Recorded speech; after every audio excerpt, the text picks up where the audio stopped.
Treaty 7 was supposed to be an agreement between two sovereign nations, which was done in 1877 between the federal government and the First Nations, which includes the Kainai, the Siksika, Piikani, Tsuut'ina, as well as the I'ehei Nakota.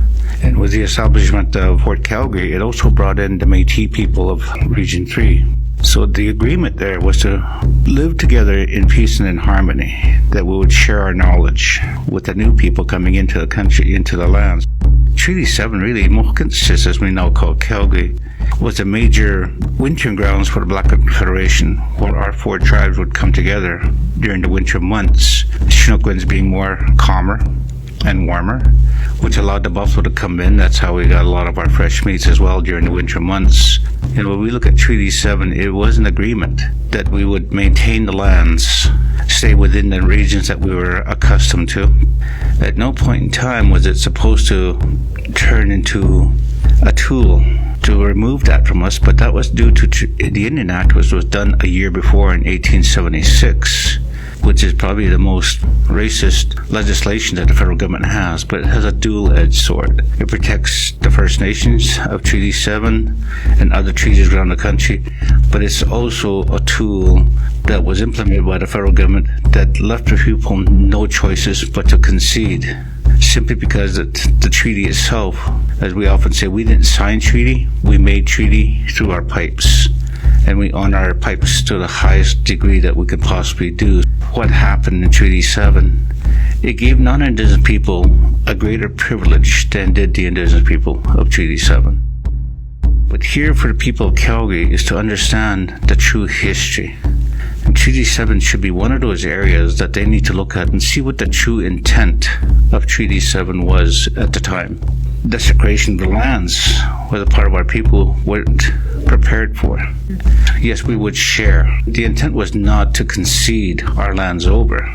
So for people to understand what Treaty 7 did is that it was one of the tools that was used to appropriate the land from Indigenous people.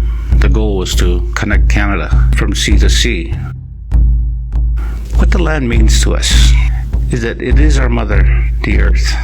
It was our way of life, a connection to the land. Everything is alive, everything is vibrant, everything has a spirit, everything has meaning.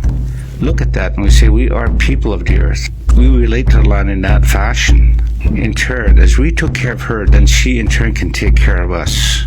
When we put that into treaty, our connection to the land was a vital part. And it wasn't so much that we learned to live off the land. We often say we are the land. When I see the city of Calgary, we know progress was going to happen. But the desecration of a lot of fertile lands, and we see the colonialistic formation, the bylaws that go along with the city of Calgary, I see those in a different light, that these are restrictive.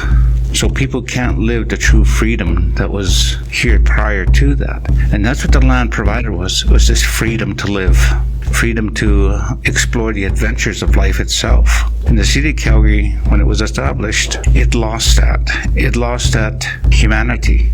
And I see a lot of young people out there. To them, the land is all concrete and asphalt. When I saw a young person, which I have, my first goal is to take them out on the land, so they can connect with the land and themselves, and realizing it's a land that governs who we are.